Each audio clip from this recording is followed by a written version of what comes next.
Қайырлы күн. Тәрбие жұмысының әдістемесі пәнінен ұсынылған сабақтың тақырыбы тәрбиенің мақсат-міндеттері. Бүгінгі сабақта біз тәрбиенің мақсат-міндеттеріне, оның құрамды бөліктеріне назар аударамыз. Ең бірінші, тәрбие ұғымына анықтама берейік. Тәрбие жастарды әлеуметтік өмірге, еңбекке дайындау, оларға қоғамдық тарихи тәжірибені үйрету үдерісі. Тәрбие әрқашан мақсатты, мақсатсыз тәрбие болмайды. Мақсат өзіне міндеттерді, мазмұнды, әдістерді, формаларды, құралдарды бағындырады. Тәрбие тиімділігінің ең басты шарты мемлекет мүмкіндігінен туындайтын қажеттікке сай тәрбиенің мақсатын нақты анықтау болып табылады. Осыдан тәрбие мақсатын нақты анықтау тәрбие тиімділігінің ең басты шарты екені, ал тәрбиенің мақсаты қоғам қажеттілігінен немесе қоғамдағы мемлекет қажеттілігінен туындайтындығын көріп отырмыз.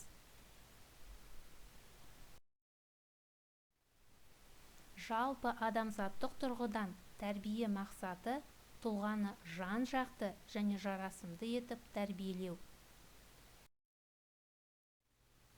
Тәрбие адам қоғамында ғана болатын қоғамдық құбылыс, адамдардың саналы әрекеті.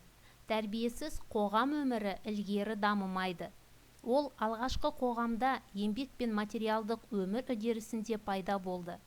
Алғашқы қоғам дамуының белгілі сатысында мал бағу, егін салу, қолөнер кәсібі пайда болды. Яғни бұл қоғамда қарапайым еңбек дағдылары қалыптастырылды.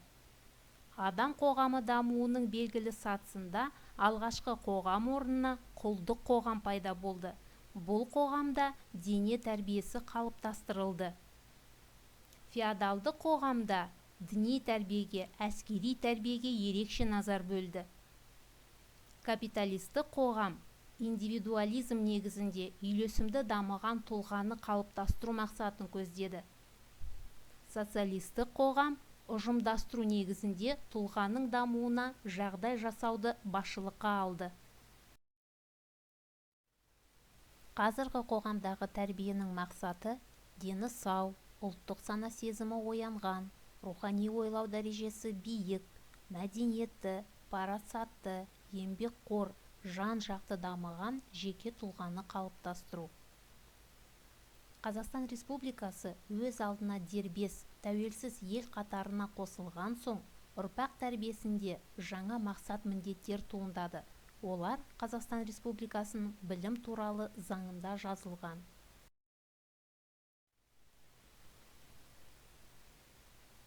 Тәрбиенің мақсатынан тәрбиенің міндеттері туындайды.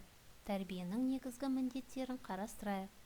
Қазақстандық патриотизм мен азаматтықты қалыптастыру, саяси, құқықтық, экономикалық, экологиялық, талғам мәдениетін жоғары деңгейде қалыптастыру, өзінің кәсіби қабілетін айқындауды, отбасылық мәдениетті және гендер проблемасындағы сауаттылықты, рухани адамгершілік, этномәдениет, ұлтаралық қатынас пен толеранттылық мәдениетін, сыни ойлау дағдысы мен салауатты өмір салтын қалыптастыру.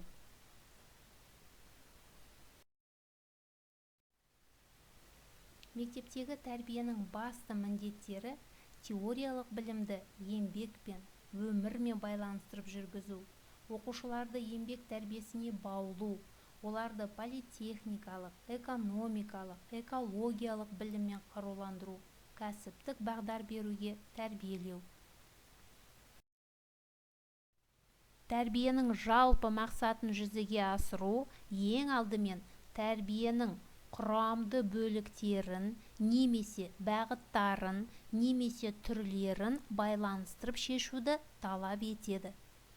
Тәрбиенің құрамды бөліктері ақыл-ой тәрбиесі, адамгершілік тәрбиесі, еңбек тәрбиесі, экономикалық тәрбие, экологиялық тәрбие, эстетикалық тәрбие, дене тәрбиесі және тағы да басқа.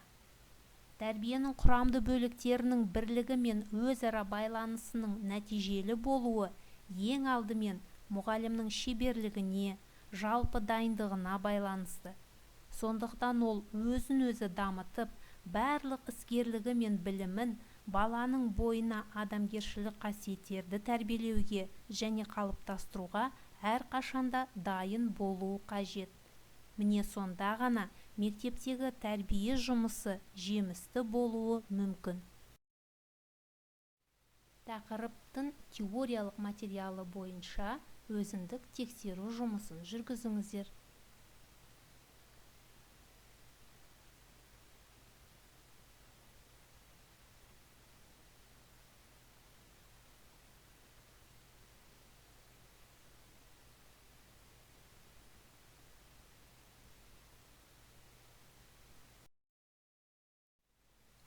Келесі тапсырмада тәрбие туралы ұлы тұлғалардың ойларын талдаңыздар.